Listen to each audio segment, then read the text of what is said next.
Hey, brothers and sisters. As some of you may have noticed, I have changed over my intro. I was having problems from YouTube flagging things, saying that there was copyright issues. I provided them all of the necessary documentation to prove that everything was fine, but they're a big company that's run very poorly in a lot of ways. So until things get cleared up, we're just going to intro my videos with some cool artwork done by me. One Piece Chapter 40, Usopp's Pirate Crew. Welcome, welcome once again, brothers and sisters of the Nerd Nation. I, as always, am Jim, here to bring you another review from the classic story, the tale, the manga, the epic manga of One Piece.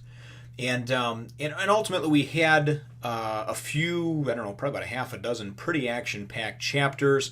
At the end of last chapter, Luffy had reared back. He had his arms and legs around Captain Kuro, if you remember, had reared back and did his Gomu Gomu Bell, and I mean, just hammered him and knocked his ass out.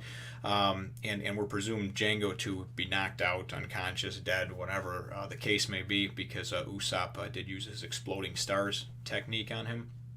So this chapter is a little bit of a wind down chapter, kind of winding up, I guess, this part of the story, this arc. And it starts out on the beach, and it starts out right after Luffy has just jacked up Kuro, and then he just nails him into the ground. And and like I said, it's really cool, action packed. Kuro is done, man. I mean, he's laying bloody on his side over there, and all of his crew are like, oh my god, he defeated Captain Kuro, what the hell is with this guy, And Luffy says, I'm Luffy D Monkey.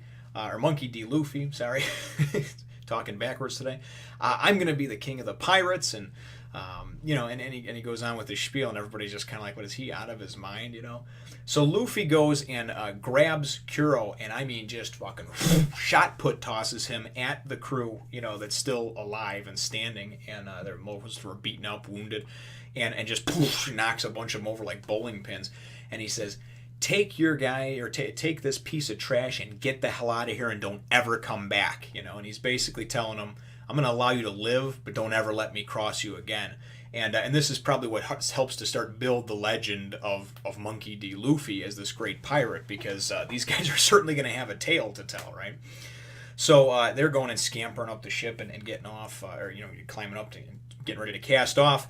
Nami has, of course, taken their treasure, and she comes up, and in a quick kind of touching moment, she goes and gives Luffy a big old hug, like, hey, you're all right, And Luffy then goes and after that immediately just falls and hits the ground, and she says, oh, well, even you can pass out from loss of blood too, huh? And what made you so mad? And Luffy basically says, this guy's no pirate. He's an idiot. He makes pirates look bad because of what he did. No real pirate would give up his name and his heritage. That's what you and your reputation. That's what you fight for as a pirate. No one would ever willingly give that up, and I couldn't lose to a piece of garbage like that. So. Shows us a lot about Luffy's mentality, his character, his demeanor.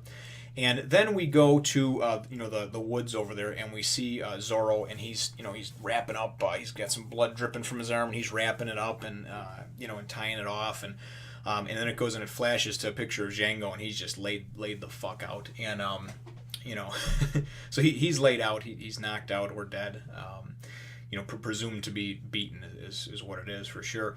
And then, in kind of a heartfelt moment, Usopp goes, and remember, he's the town liar. Okay, everybody wakes up and starts their day on being pissed off at him for lying about the pirates are coming for years, right? So he sits down and he tells the pirates, he says, we fought bravely here today, and we did a good job, and this and that, but I want you guys to not tell anybody about this. Just keep it a secret. And the pirates are like, what are you talking about? I mean, everybody should know about this. We saved the village. We fought off the evil pirates. I mean, Clandor was the whole deal, it's worth telling. And he says, no, listen, this village, because it's kind of out of the way, it doesn't really ever have the threat of pirates attacking it, and we really don't want to ruin the village's peace of mind, the people, the villagers. And he said, I love this town, and I don't want to ruin that, just to try to go and trump up my name. And who would believe the town liar anyway, right?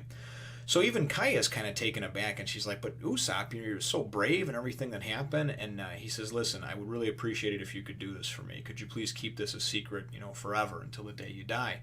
So she agrees. They all agree. A couple of pages later, we even see Mistress Kaya is now back in her home. And Mary, who we had presumed to have been dying or maybe dead, he's the one who told her about Clahador being Kuro and stabbing him and everything else. He's kind of bandaged and a little bit worse for wear, but he's not dead. And he's talking to Kaya, and she says, yeah, and he wants to make sure we keep this a secret. Can you do that? And even he's taken aback, and he says, but why? It's such a brave, heroic thing. Why would you want to keep that a secret? And she says, well, because it'll give everybody peace of mind in the town to just think that everything is even keel and is just the same as it's always been. That there's no big, pirate threat, or that there wasn't one. So Mary says, he must really care a lot about, the people in this town, to do that and to not take credit for one of these, for this wonderful act of selflessness, right? So that's where it goes with it, and then from there, it goes to to kind of showing the villagers and how they're it's kind of funny, one of them's like, it's 7 o'clock and Usopp hasn't gone and said about the pirates yet. Where the hell is that guy? And they show a series of villagers and even Onion, Pepper, and Carrot and their parents talking to him, and these kids are like 9 or 10 years old, and you kind of see that even though he's kind of despised for his lies, these people actually miss him and are going to miss him and certainly love being irritated, I guess, with him. It then goes and takes us, off to a faraway location, I guess, in the, maybe back near the beach, I don't know. And Usopp is meeting with his pirates. And he tells them, he says, listen, it's been a great pleasure being with you guys. When I met you guys, you were like 4 years old, and that was 5 years ago, so we presume that these kids are 9, 10-ish now. And we had some great adventures, and they kind of go and they flash back really quick for a couple pages, and Usopp was just sort of sitting there, where he likes to chill by the beach, and these kids came up and they're like, hey, you're the liar, come tell us some stuff. And he's like, I'm not, don't call me that. And the kids are like, no, but you tell these great stories, these tales, these fantastic things, and we just, kids want to hear that stuff, right? So Usopp says, all right, as long as you agree to call me Captain Usopp, you can be my pirates, and we'll go on adventures together. And then they show him going and chasing the imaginary dragon and the this and that. And he's got all these different great tales. So he's a wonderful storyteller and a wonderful user of his imagination. So I don't care what you guys think about things as far as how people are. Some people may look at him, he's a liar, he's a this, he's a that. This character has not forgotten what it's like to be a kid and to use his imagination and to have the whole world be at his disposal, and just to be able to use anything and everything he sees to bring into his stories and his tales. And I think it's really cool, man, and I really like him. So he's definitely a fan favorite and one of my favorites so far.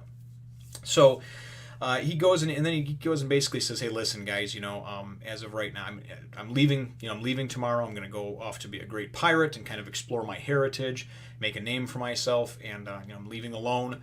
And I'm letting you know that as of today, the pirates, Usopp's Pirates, have been disbanded. And they're all kind of like, well, what the hell, But he tells them, he says, listen, just follow your dreams. What do you want to be? And one of them's like a writer, and one of them's like a bar owner or a tavern owner or whatever. And the point is that he's telling them, don't ever lose sight of your dreams and your imagination and things like that. I'll always love this village and the people within it. Thank you for serving, me, men. You're dismissed. It then goes down to the beach, and we presume it's a little bit later on. Usopp comes down there, and basically everybody's giving him props, as far as for saving the village. Zoro's like, hey, man, if it wasn't for you motivating us with your passion and your energy, we wouldn't have helped. I mean, we wouldn't have put our neck on the line. And Luffy's like, yeah, we wouldn't have, right? And then and then Nami goes and she's like, oh yeah, but for treasure, and she's hugging the bag of treasure. So we kind of see her greedy side again, which is, I think it's kind of funny, kind of cute, I guess. So that's how the chapter wraps up after that. We presume that he is going to join their crew, and they're going to, be off and set sail now, and be one step closer to, to Luffy's goal, becoming the king of the pirates. And then, of course, Zoro and Nami and even Usopp all have their own goals as well. So those will start to be revealed in the chapters upcoming. I have heard from the comments, without spoilers, I have heard that the next couple of arcs are very good and really help to define One Piece. So, I mean, if you think I'm excited now, just wait until I get to these next two. So, thanks a lot for joining me, brothers and sisters. Let me know what you think in the comments down below. Leave me a like if you think I deserve it. And, of course, subscribe if you haven't done so already. Take it easy, nation.